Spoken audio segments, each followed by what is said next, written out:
They were charged with looking at the projects that are needed in this district, and they identified approximately 130 projects amounting to $35 million. This evening, you will be presented with an overview of the Buildings and Grounds recommendation and an overview of the bond that if this Board of Education decides to put forward to the community, will be voted on sometime in October. At this time, I would like the Buildings and Grounds Committee just to stand so we can thank them for their hard work. They were chaired by Mr. Lavella and Mr. Taylor.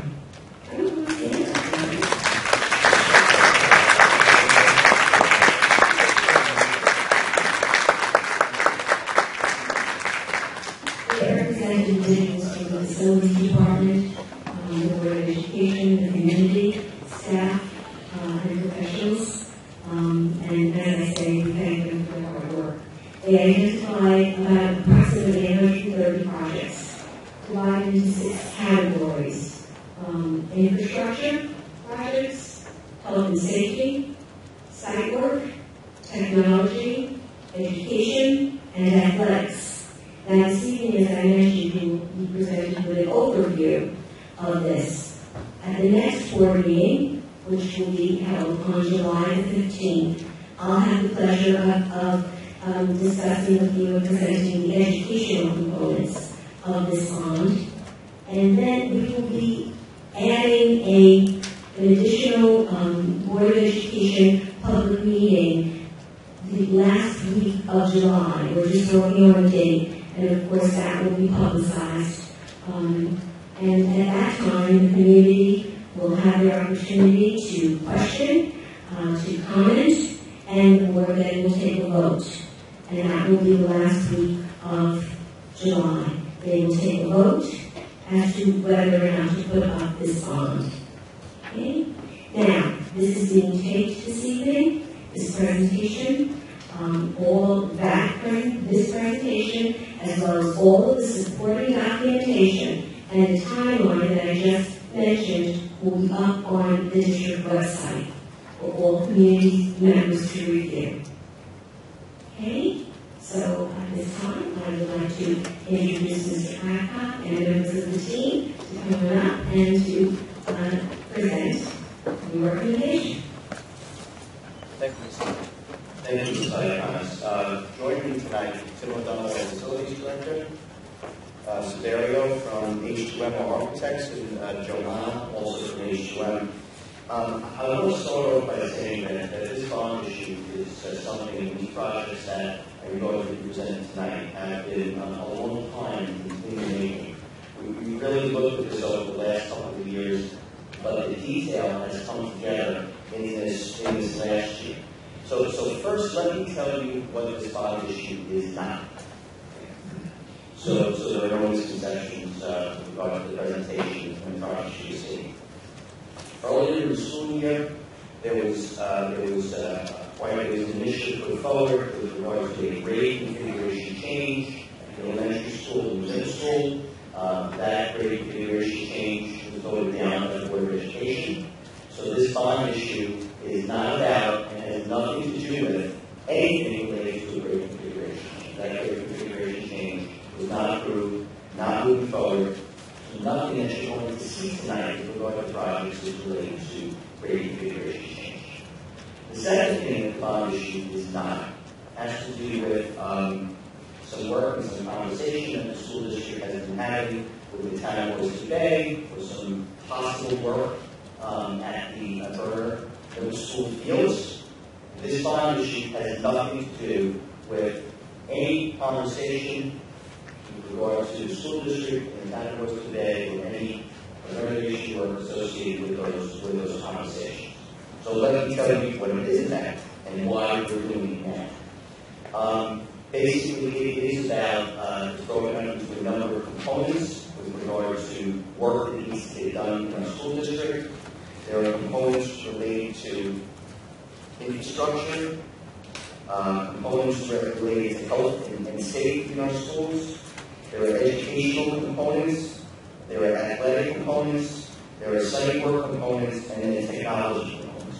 The presentation you're going to get from our architects and from our facilities director are going to address each one of those. And tonight is an oversight, where we're going to give an oversight of what those components are, and then in subsequent meetings, the next board meeting and then another board meeting in July, we'll go into more of the educational and some of the other specifics. So why are we doing this now, and why is the timing now to have it done? We had a $35 million bond issue that is coming to maturity in the 2015-16 school year. That bond issue has an annual debt service payment of just over $3 million, $3,400,000 per year. And that bond issue is coming to maturity in the 15-16 school year. The Buildings and Grounds Committee, working with our architects and with our facilities director, have identified approximately $35.7 million worth of projects that need to get done in this district, again, for all of those reasons that I mentioned, all of those subcategories: infrastructure, health and safety, education, site work, etc., technology. And we have heard from our fiscal advisors that the debt service associated with a new $35.7 million bond issue would be about $100,000 less in debt service than we're currently paying. So basically what we're saying is that when the current debt service expires, we will get no new costs to the school budget, but we have certainly a lot of work to be done, and we will fund that work with the existing expenditure base that is currently in budget. Another component of that has to do with state aid. This district right now gets 53.3% back in state aid, meaning that for every dollar that we spend that is an approved capital project, the state will pay us 53.3 cents back on every dollar. And what they've come out and said with regard to safety-related and security-related projects is that it will give us an extra 10%. So we'll be getting 63.3 cents back on every dollar. So certainly both of those, with the expiring debt service and not having to add any additional expenditure in the budget to achieve these projects, and with the aid coming back, it makes it very attractive for Massachusetts schools to go out with a bond issue. Let me give you from a financial perspective another good reason. We have worked very, very hard over the last 15 years with input from our Budget and Finance Committee to successfully implement a solid financial plan in this district. That financial plan has provided Massachusetts with numerous bond rating, Moody's bond rating upgrades. So we started 15 years ago with an A3 rating. I mean, A3 sounds pretty good. It's not. It's just okay. Maybe okay. I think if we had the finances that we had back in 1999, when literally the school district was bankrupt, we would not have an A3 rating right now. We would be significantly lower than A3. We would have gotten quite a few bond downgrades. But we've gotten bond credit rating upgrades over the last 15 years, from an A3 to an A2 to an A1 to a double A3, and now we're at a double A2 rating district. So with those credit rating upgrades, we open ourselves up to very, very, very competitive interest rates on long-term bond issues that save the community hundreds of thousands of dollars in interest costs compared with a district that has just an A3 rating or worse. So for all those reasons, this is a good time to be embarking on furthering our capital improvement plan and repairing and renovating and building the instructional program in the school district. I've said enough. At this time, what I'd like to do is turn the program over to Mr. O'Donnell, and then our architects who are going to walk you through our PowerPoint presentation, specifically what the project is about. Thank you. Mr. O'Donnell. Thank you, Doctor. Ladies and gentlemen of the board, Ms. Lycos, Central Administration, good evening. As you are aware, the district has a building and grounds committee. Each year, the committee meets to review the current condition of the district facilities, discuss projects that were identified and completed from the previous year, and receive updates to current ongoing capital improvement projects, such as the energy performance contract. Each year, the committee members walk through our buildings, conduct interviews with our principals, and we determine projects that we should be including for the following year's schedule. Although several of the projects are small and are able to be completed, several of the projects are much larger in scope, and we are unable to include those. With the forethought of this bond proposal, the committee has met several times over the course of the school year to determine and prioritize projects that are not only critical to the upkeep of our maintenance of our buildings, but will also enhance and improve our educational program.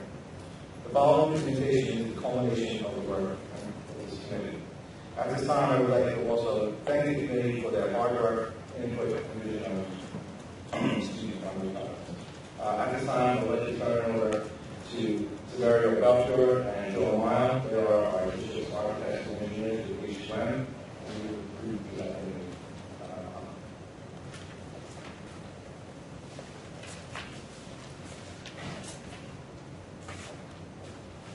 Good evening, members of the board, administration, and superintendent. Thank you for the opportunity to continue our report on the good work the facilities committee has done. Just to give a brief overview again of the facilities committee, there was a group of individuals comprised of the facilities department, board of education members, the community, staff, the professionals, and we were all charged with the task of identifying and prioritizing projects which needed to be included or needed to be done within this.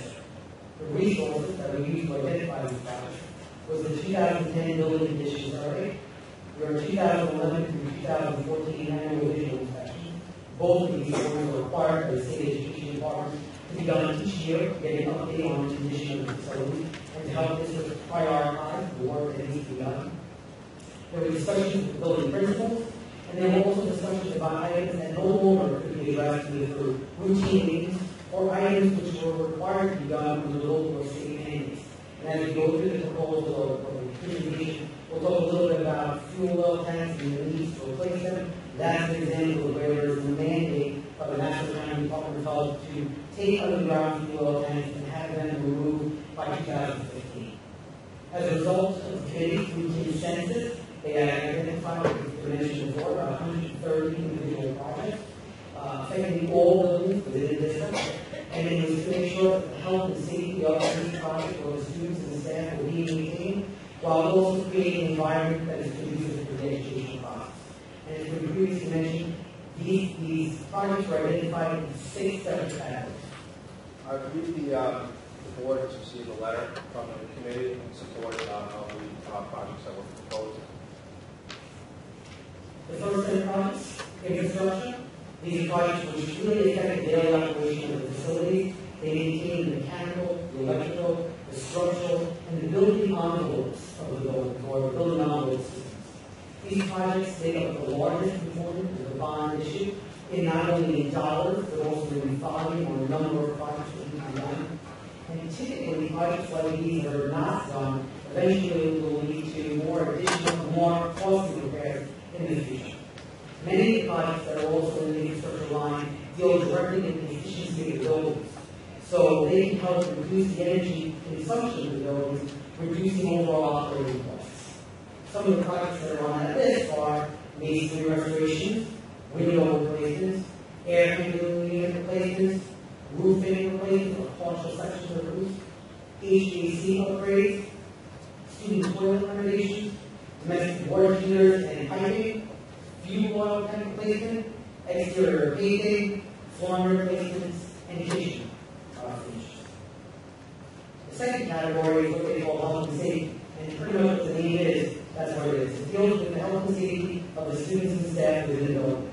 These projects have the highest priority by the State Education Department, and critical failures or failures to address these can often lead to results in having your certificate of occupancy revoked by the State Education Department, which would mean that those buildings could no longer be used to house students or in an educational setting. Included in these projects are projects that address the security of the buildings. And with that, I had indicated a recent incentive by the State or the State Education Department allows for an additional 10% building on these projects alone. And when these projects go out to bid, the intent would be to group them together so we can maximize aid and take advantage of this program. Some of the projects that fall under the health and safety guidelines are fire alarm systems, public address and master contact systems, exterior lighting, door and hardware replacement, and security address festivals. Those are the security. The next category is educational category. And these are projects which affect the educational process and/or enhance the student's experience while providing the administration with the tools necessary to maintain the highest level of instruction.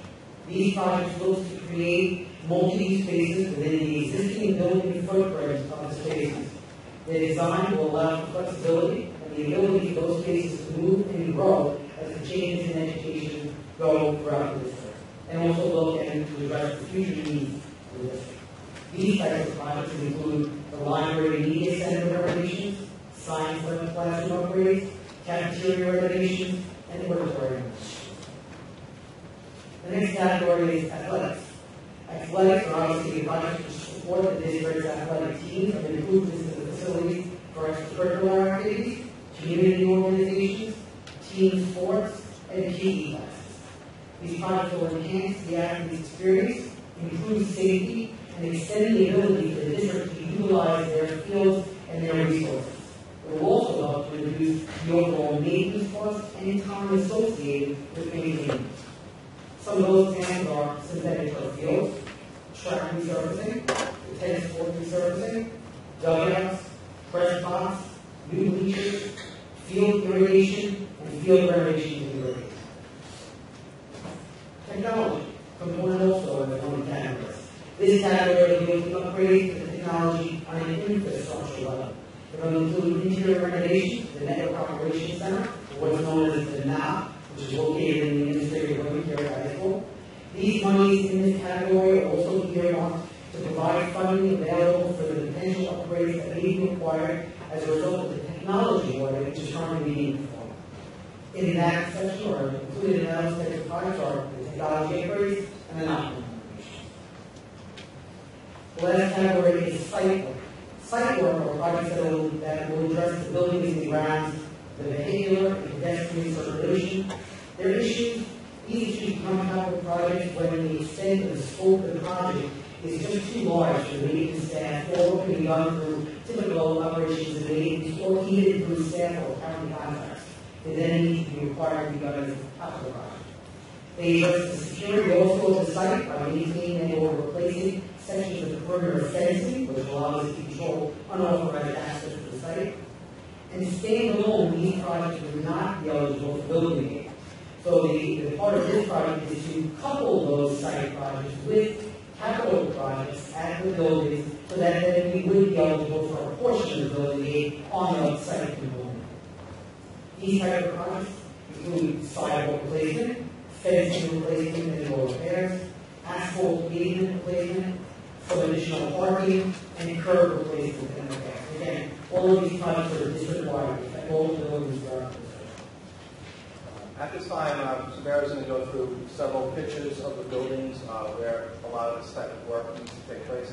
Obviously, we couldn't show you all the projects of all the buildings, but within your packages, you have a master sheet breakdown of all the different projects at all the different locations, and they are all broken out under these 6 different categories, so you can see which projects will take place at what building.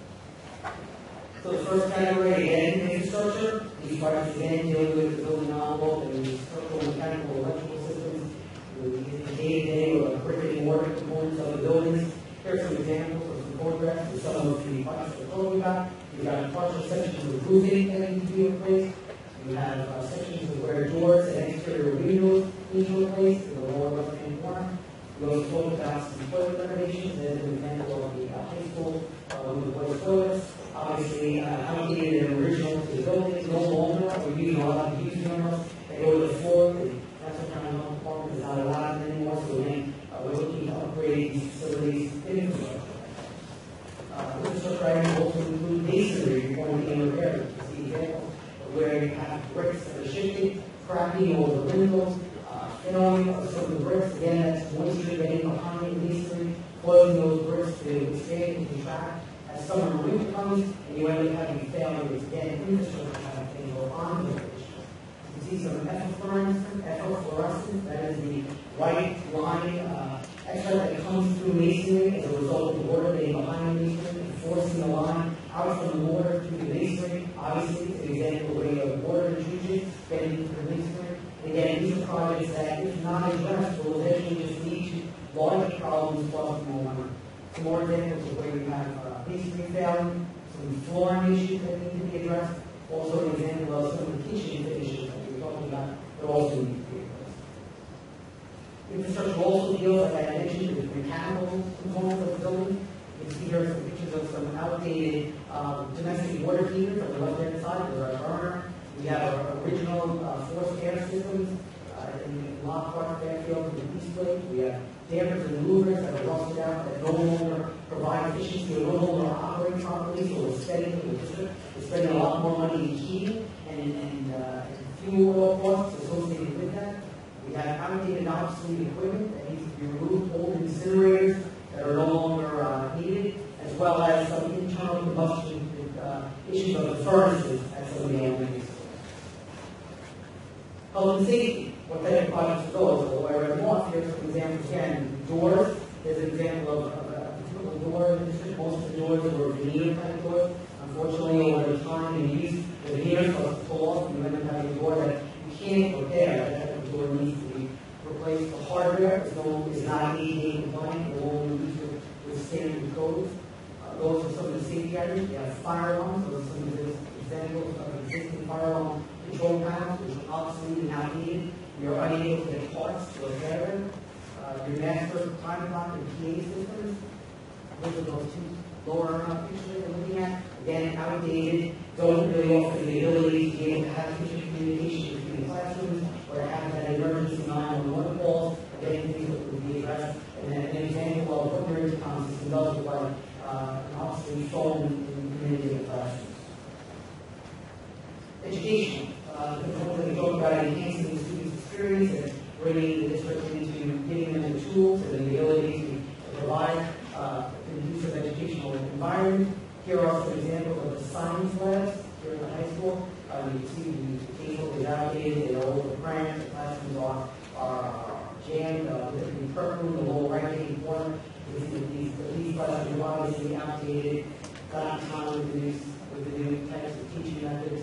Here's an example of what we think these labs could look like. New casework, new finishes. The lower left-hand corner of the floor plan, looking at the classrooms. The classrooms are small, they're around 900 square feet, so we look to put casework around the perimeter, and leave the instructional space in the center, which is sort of a new model in which the direction in which science classrooms are going. But here's an example of what the new science labs could look like. Here's an example of the library at high school. You can see, obviously, sort of a haphazard layout of the space. The space is not very multi-purpose, not very multi-use. It's very difficult to have organized classes or have multiple teachers using the space within the library at the same time. We would look to renovate the library. Here's an example of a school district project that we did where they had a very similar instance where they had a library that was outdated, converted to a meeting center. You can see how we were able to create a formal sitting space in the center, which we would reorganize for classes or for teaching. Soft seating, collaborative thinking around the perimeter, interior finish upgrades. And the thought process would be for the library here at the high school would be again to come up with a plan where we would be able to have multi-use spaces within that library. So the library would function as this media center. Multiple teachers would be able to come into the classrooms, the library utilize the space with computer labs, with informal seating, with the ability to move furniture, to have structured seating, to have smaller one-on-one rooms, or smaller instructional spaces on the right-hand side with a dividing partition, so that space can be expanded if needed for a larger instructional space. But it's about giving the space the flexibility and the ability to handle different types of teaching thoughts, as well as to move and to change the ever-changing environment of the education. A couple of renderings on the right-hand side of what we think that space look like.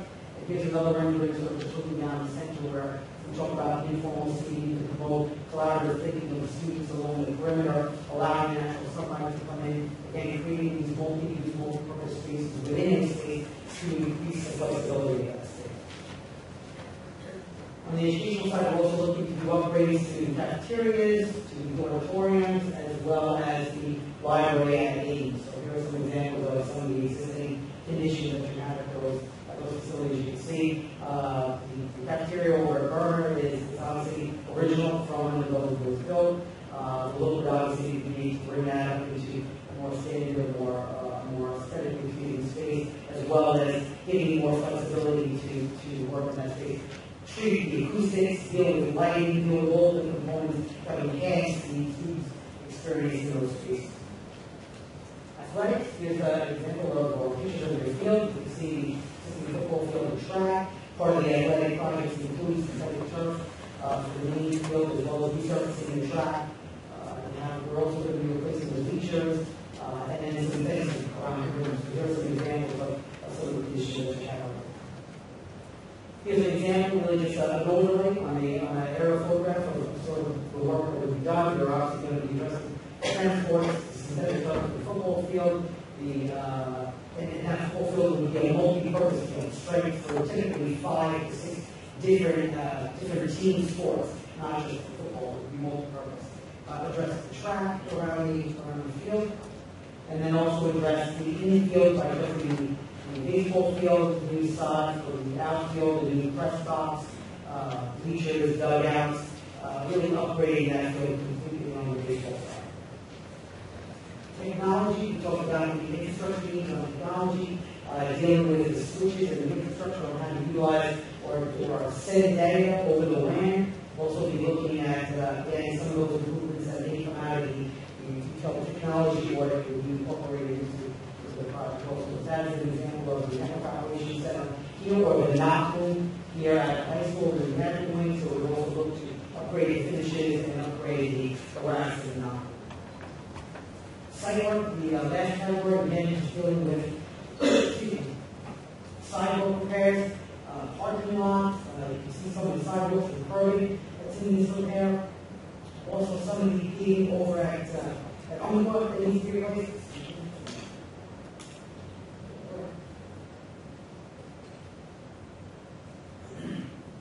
All of those items supposed to be done. Again, these are site work items that are too expensive for operations of the meetings on their own.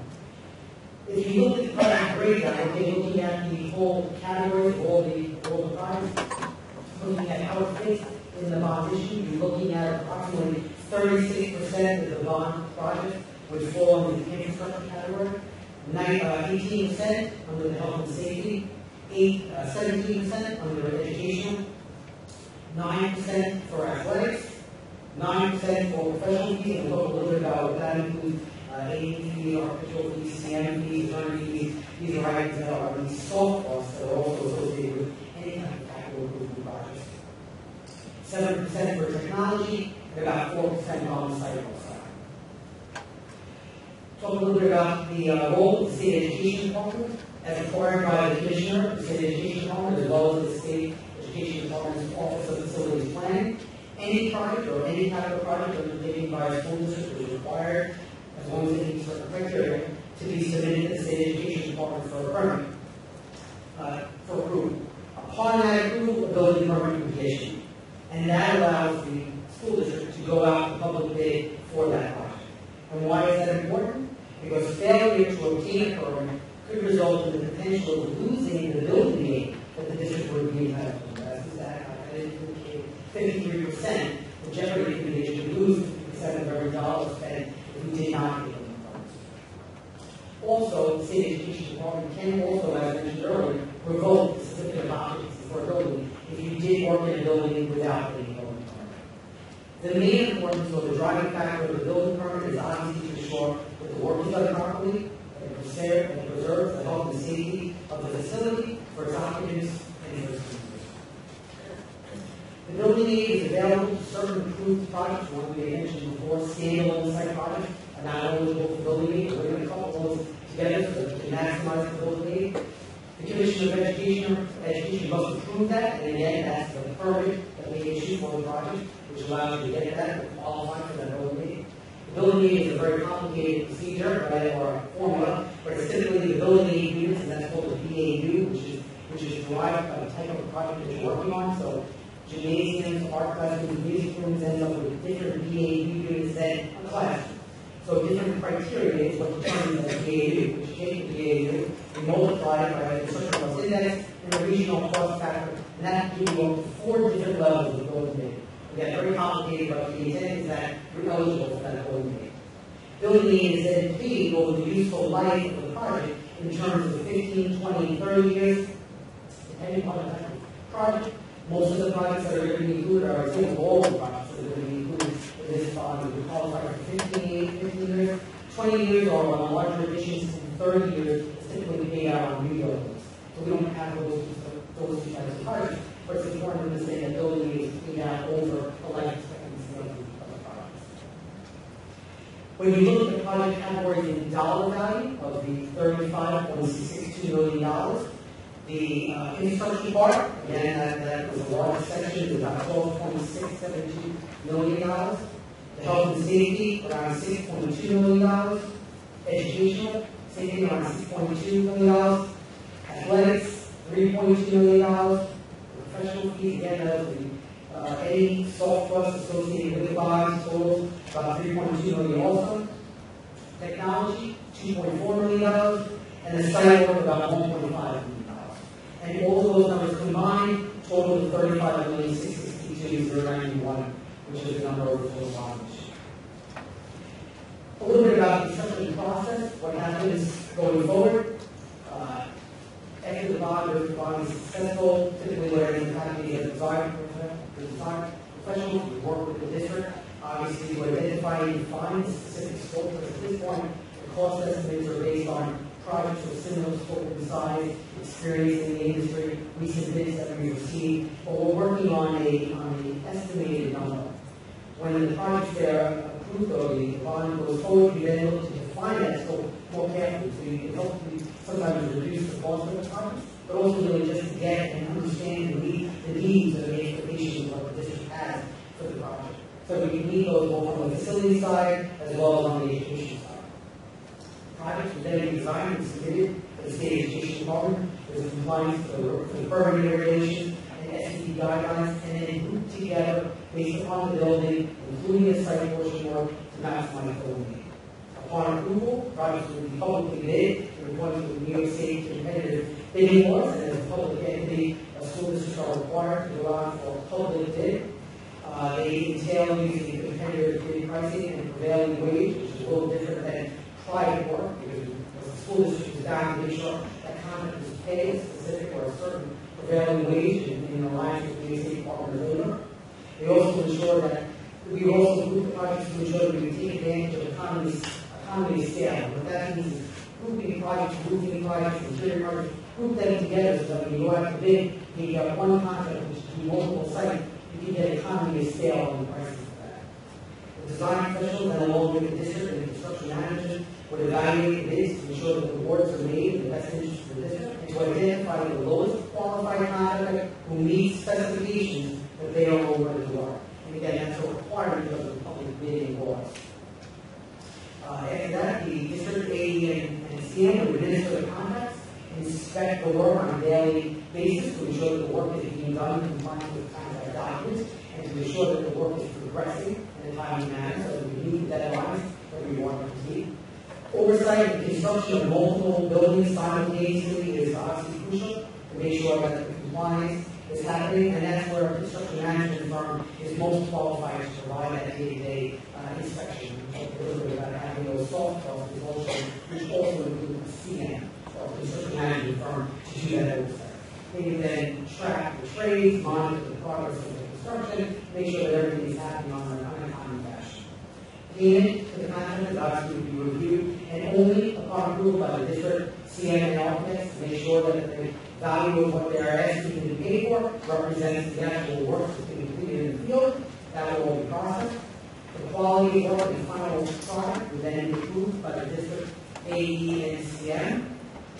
The punch lists and or closeout documents will be prepared and enforced again by the CM, the architect, and the district to make sure we get all the closeout documents.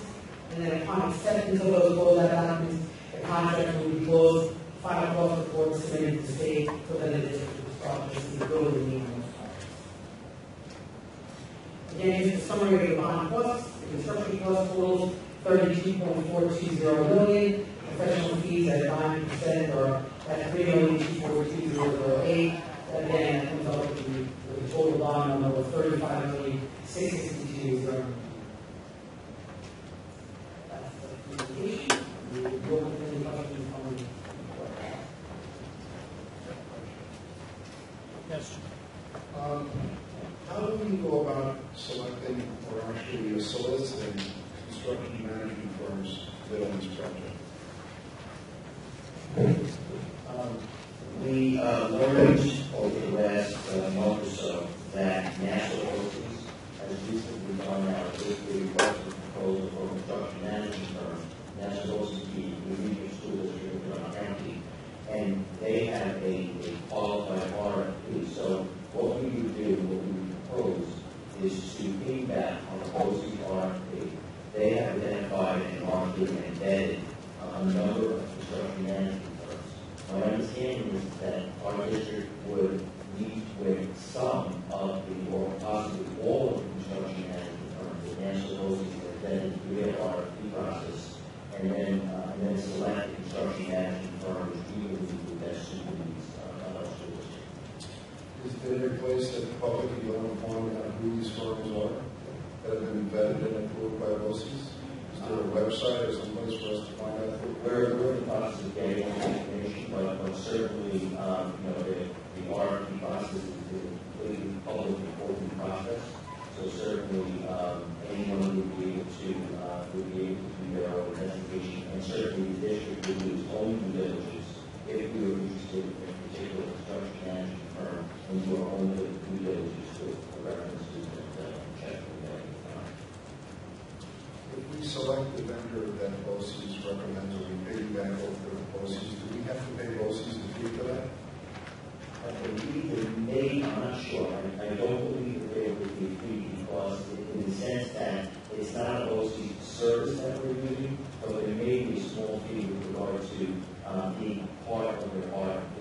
Certainly, if Massachusetts schools went into a situation where we went out and did our own RFP, advertising and so forth, there would be a cost of just the advertising. Well, I understand that, but I know that BOCES charges fees for certain items, and I don't know if they're going to charge a fee for this. I think it would be a small fee, and A small fee, but it's not really one of those percentage fees using. I don't believe so. We will definitely Usually get the participate closest bids generally around $450. Well, that's a nominal fee. And they just opened the RFP and they're going to be vetting the construction managers over the next couple of weeks. And what they do is after they vet them, they rank the construction managers or actually they have one architects in categories, and then what we do, we can go out and interview however many of those they want to select the best on the position.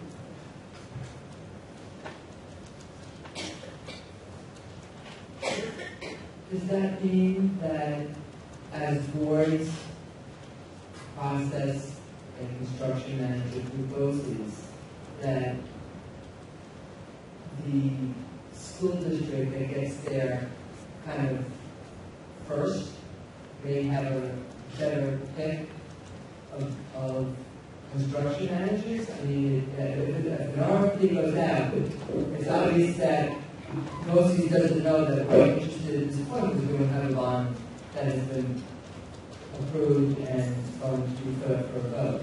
So the school districts that are interested, are they already a few steps ahead of us in this? Well, we've already let BOCES know that we are interested. They let us know when they're done with their process. But construction management firms don't only, they don't just watch one project. They watch multiple projects across, multiple areas. So they could be working in 5, 6, 10 school districts at the same time. It would be doing our vetting process to make sure that they would have the staff at that point, if they are working in multiple districts, that they have the staff that can also look after our projects. And if we didn't feel that particular company had the staff, we would go to another company, just as if we did our RFP on our own. Right, so when are they putting out their RFP? BOCES. Excuse me?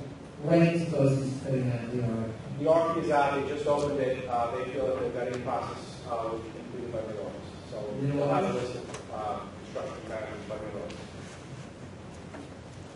I know it's hard to hear me. Have anything about the sand in that line? You can't hear it, it's going through. It's where I'm standing in relation to this.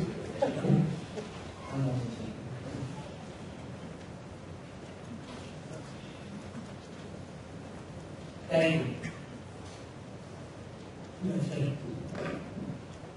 You said that on all projects that qualify for that 53% aid, so you're going to bundle some of them in order to get more projects involved. Approximately what percentage of the projects are not covered by that 53% aid? Well, some of they would be covered. There's certain projects that if you did them on their own, you wouldn't get covered. We need the dollar figure. Can you give you Give me an approximate and then mostly the site work and athletic projects. it would not be covered by the 53%. If you would do them on their own. We have like a dollar figure on that as well. So this is $3.2 million, and the site work, 1.5, so you're looking at $4.7 million. Of projects that if you did them alone, would not qualify for road aid. Now, if you bundle, how much of that would be, what number is bundleable? They all are, and once you bundle them with a project that takes place inside the building at that same location, the whole thing is eligible for building. Now, have we always had project managers in all of our bonds that we've done in the past? As far as I know, a bond issue of this size and this magnitude with this many projects in the 15 or 16 years that I've been working with the district, we had that construction. Did we have one in that 2007 bond? I have to go back and look Get at that? that. Sure. And also we companies. So we can't hear you down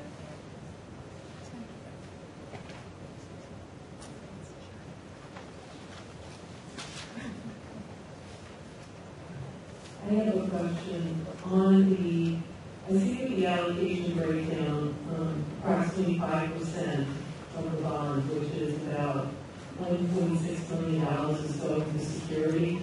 And I see that a couple of the security things are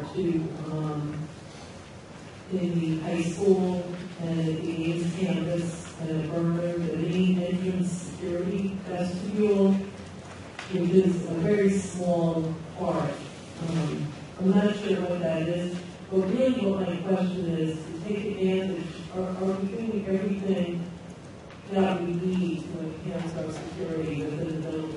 We're getting 63% back on E. Are there other initiatives, especially at the open campus at the high school, that we can be doing now to take advantage? Well, we're looking to do Seems very small. we're looking to do upgrades for security work at all the buildings, especially with security vestibules. But when it comes to additional building aids, and I think Larry can speak a little bit more, but it's very, very specific to what you can do to get that additional 10% building aid. So they have to fall very specifically into certain categories to apply for it. So, such as the security vestibules, the door, not so much the doors, but the door hardware is one of those things. Security cameras. So, although we're doing more for our security, only a very small percentage of it actually meets the criteria of that portion of the law. Can I get information on what that criteria is for the 63%? Because it looks like we're doing, what exactly is the main entrance security vestibule for 15,000? What are we doing? It's what we call man trap, and basically, after the building is secured for the day, the doors are locked. It's an entry vestibule inside the building that keeps a person or persons locked inside this box until they can be shown to be that they are allowed into the building. So their license will be scanned, and we'll make sure that they're supposed to be there before we actually let them into the building. So the theory is, once somebody is through that front door, and then they come up and they're like, now they're already in the building. So we want another layer before somebody fully enters the building before they can. It's basically a whole year, and many school districts throughout Rhode Island and the state have, started schools. We got to live in our elementary school, not those. So that would be the Ames High School? That would be Everywhere? yes. And all of the schools. Yes.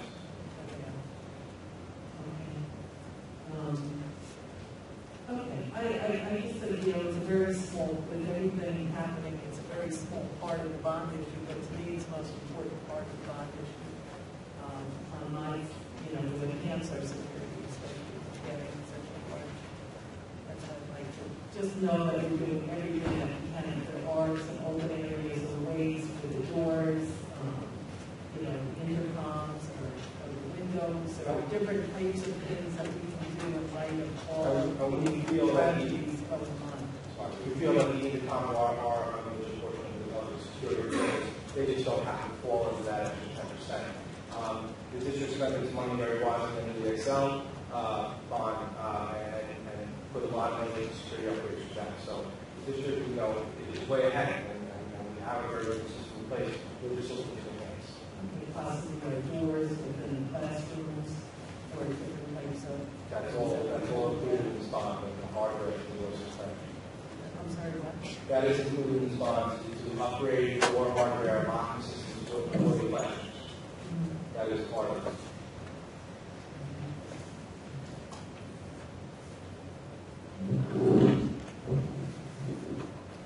Can you give us an example of how a vestibule like that would work next to the high school?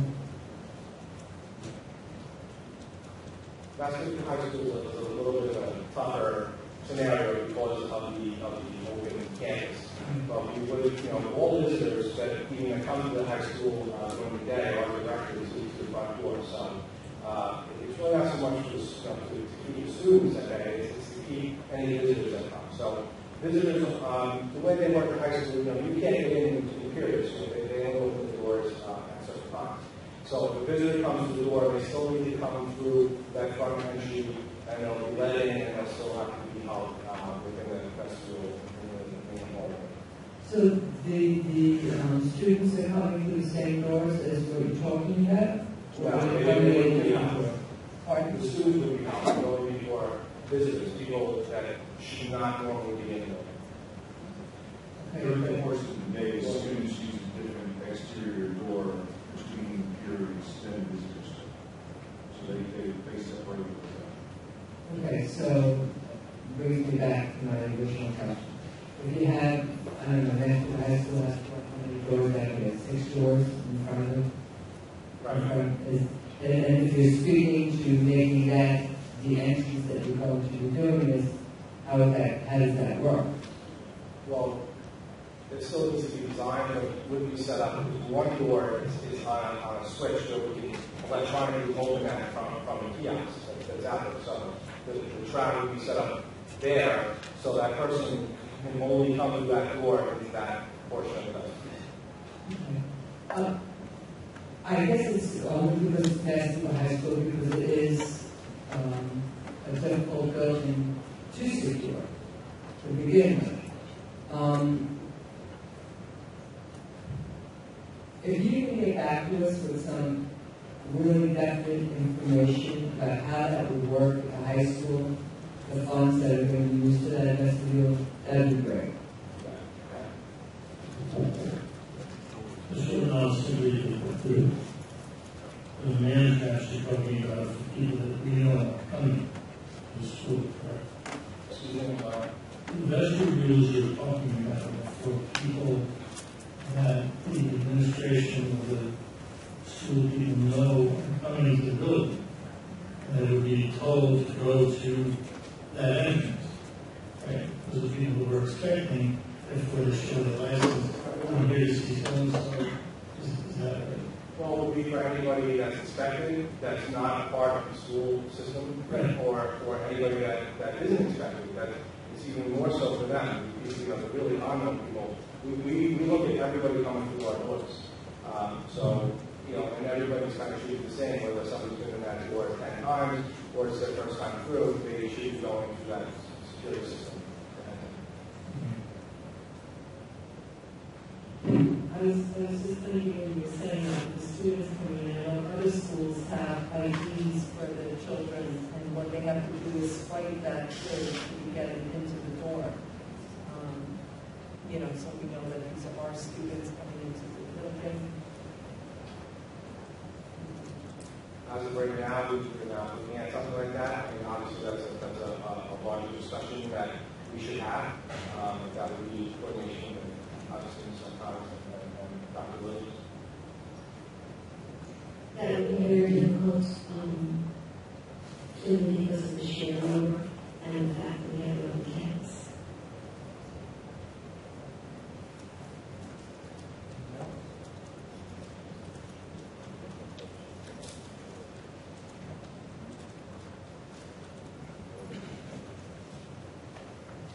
At Nestle High School also, there are funds allocated for the synthetic turf at the baseball field. And it indicates here that that's going to be relocated somewhere else. Where is that going to be relocated? The baseball field? Yeah. It would just be actually just a slight shift of the field Okay. within, you know, Within the same area? same area. It's just we want to create a space basically along the first base line right now. There's really no room to put a visitor dugout, so we want to create space there, and then we can also put some visitor bleachers, and then we would be able to move the field up a little bit to put a press box in, and to move, you know, some bleachers. But it's in the same area that it's in this Exact same proximity.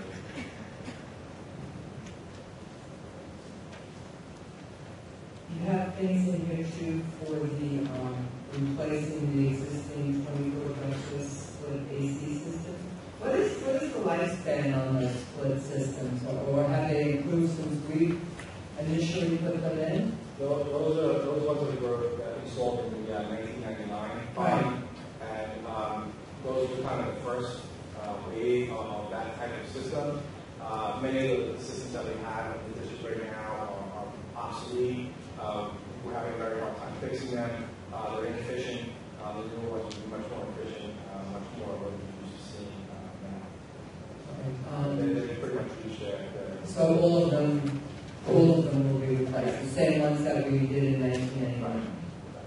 Are these the same systems that like are dual that could throw heat and cold, or are they just? Some of them can.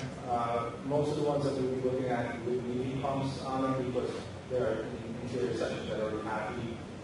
Usually you get a heat pump in the area that you're having a hard time heating in the winter, and you can just supply some supplemental heat.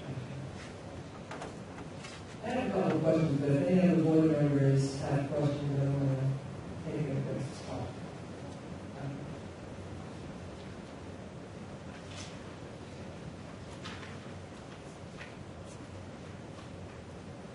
Some of the technology upgrades, are they both additions and replacements of existing things?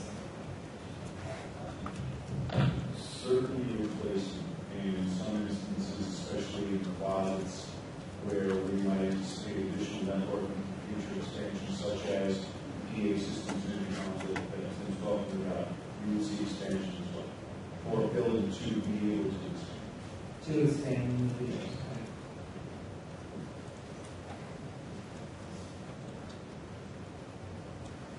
The fuel tanks that I think you touched upon in your presentation.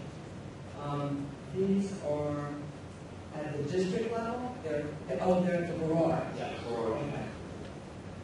And they are now underground. Are you talking about replacing them and bringing them above ground? Is that something? we would replace them. They're older tanks and the steel wall. What we would do, they've already been that useful life. The county fire marshal and health department is requiring us to remove them. So at this time, we have to go back, dig those tanks out, and if we so chose to replace them with a double wall fiberglass tank, as well as upgrade all of our pumping systems and all of our systems to meet code today.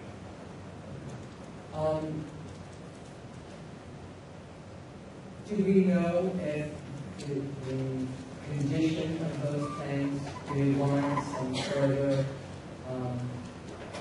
fixing up in that area? I mean, do we know if there's any what the remediation, condition is? if we're going to have to do remediation, Yeah. we wouldn't know that until the tanks are full, but if that's part of the, that we have certain contingency money built in case we would have to do something.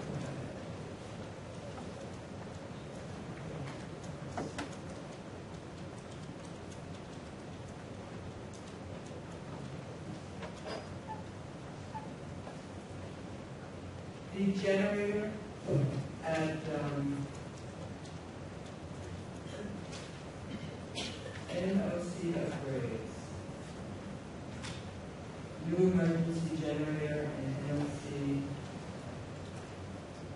room renovations. And that would be, what we would look to do is we would look to put an emergency generator on the admin building. That would mainly, the reason for that generator would be power not with the network operations center.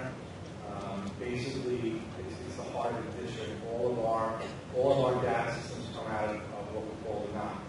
And that regards to all our student records, our financial records, payroll, busing, unit, when you turn the smart board on and you go onto the computer to do a lesson plan, it all really generates through the NOC. So what we'll be looking to do is provide a generator there so we can keep that up and running during that standing.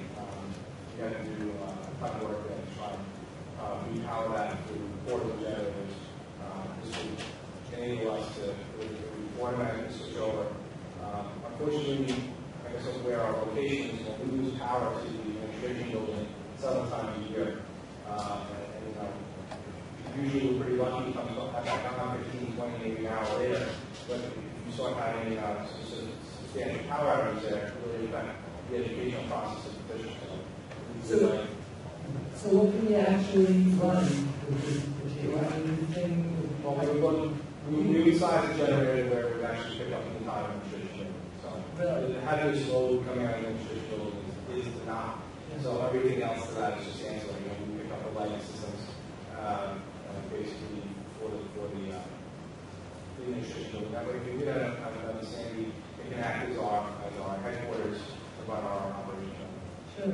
Where would it be placed? Most likely on the roof above the one-story section. Okay. So it's still easy. Thank you.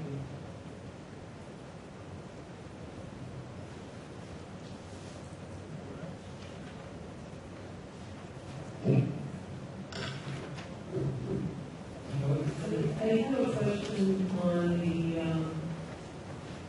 I don't see on here any cameras for a command center or anything like that. So those type of things, do we need additional cameras within the district? Surveillance cameras? We would probably look to pick up a couple under the technology, but the district at this point, we're fairly well covered. We've identified a couple of locations, but we generally try to pick those things up as our regular home operating budget. So, and the cameras are brand new, so we're not even, we're not even at the point where we replace any cameras. And would it be placed in some of the fields, how we consider the maintenance costs for the athletics? Generally, the maintenance cost for a synthetic turf field versus a normal grass field, people listen to different people what they have to say, but from what I've talked to the facility directors, basically the cost work out to almost be a wash, even if you might save a little bit of money with the maintenance on a turf field, which is a different type of maintenance. And this is just a general question, because I know we had a budget and finance meeting, and the budget and finance committee also did endorse the bond issue also. That was a couple of weeks ago, just to tell the community. If the bond bond goes through, we have to vote in October, when will the majority of this work be completed? Basically, we're, discussing the layout of the projects, and how SCD is working right now, and our schedule, including the local permits. What we would like to do is, in the summer of 2015, we would like to identify the really critical projects that we know need to be fixed right away, and we will pull those out and try to get those up to SCD as soon as possible. The bulk of the work we would look to do in 2016 summer. The remaining of the work we would like to do, basically finish it up in the 2017 summer, and be closing out final documents by September, October of 2017. And how long will the bond issue be? It would be 15-year bond issue. 15 years. And that's the one that we're replacing, it's also 15 years. That's right. There's some interesting information that I got from our fiscal advisors was in looking at this bond issue and the amount of debt that the school district would have in 2016. Look at the debt to asset ratio in the 2016-17 year, and the debt to asset ratio, even with an additional 35.7 million, would be a very, very attractive 0.36 as a debt to asset ratio, significantly below 1. So that's certainly a good financial indicator. I then reached out to our fiscal advisors because there is something called a debt limit that the school district has. And so when I asked our fiscal advisors to look at Massapequa schools and come up with an industry standard on what the debt limit would be for Massapequa, I received information this afternoon indicating that the debt limit for Massapequa would be approximately 10% of the full valuation of our property within Massapequa. So that debt limit for Massapequa is just over $701 million. So with the debt we would have outstanding as of July 2016, we would be at about 8% to 9% usage of our debt limit. So again, significantly below what would be considered debt limit for Massapequa schools. Significantly below. Do we have an idea what our interest rate would be? The interest rate that I got from the fiscal advisor now, we would go out to borrow this, and our first payment would be in July of 2016. It would be scheduled that our first payment would be July of 2016. And so when our fiscal advisors prepared the debt service schedule for this, they added 50 basis points to the interest rate, just as for conservative purposes. So the interest rate that they're looking at would be 3.2%. I think we're going to do better than that, and that would represent probably 50 basis points to what we would be able to pay today, which would probably be somewhere around 4.6%. But again, if they are just looking at it from a conservative standpoint and giving us a number or an estimated payment that definitely would fall within the range of what they foresee would be the payment and interest rate in 2016.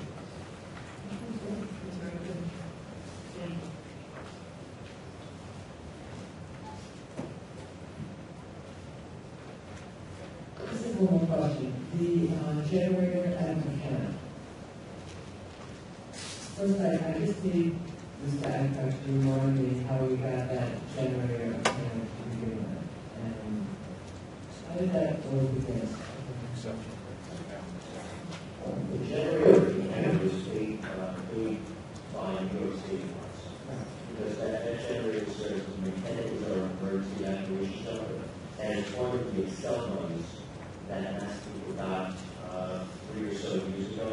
That generator was part of that public safety plan and Kennedy emergency evacuation site and state government Excel funds.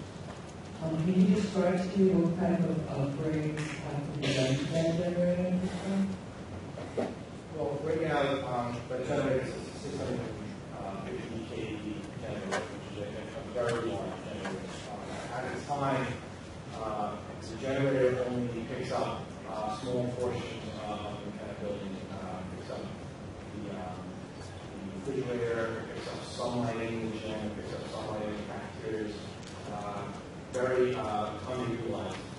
Basically, that generator could power the entire building over there, plus maybe 10 hours. So what we look to do is, unfortunately, what we need to do is increase the size of the feeder wires coming out of the generator into the building. We would need to increase the size of the automatic transfer switch, which cuts the power from domestic or non-linear power over to the generator power. And then we would need to feed the main electrical panels in the canal. Right now, it goes to a smaller ATS and it only feeds smaller sub-panels throughout the building. So basically what we would do, we would just pick up the entire building, so everything in the building would go onto that generator.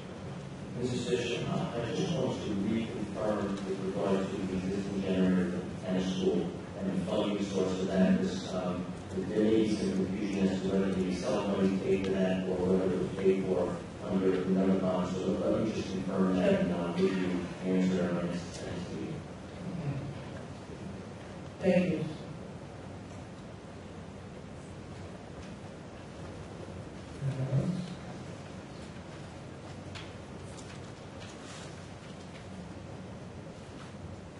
Any other questions? Thank you, Senator.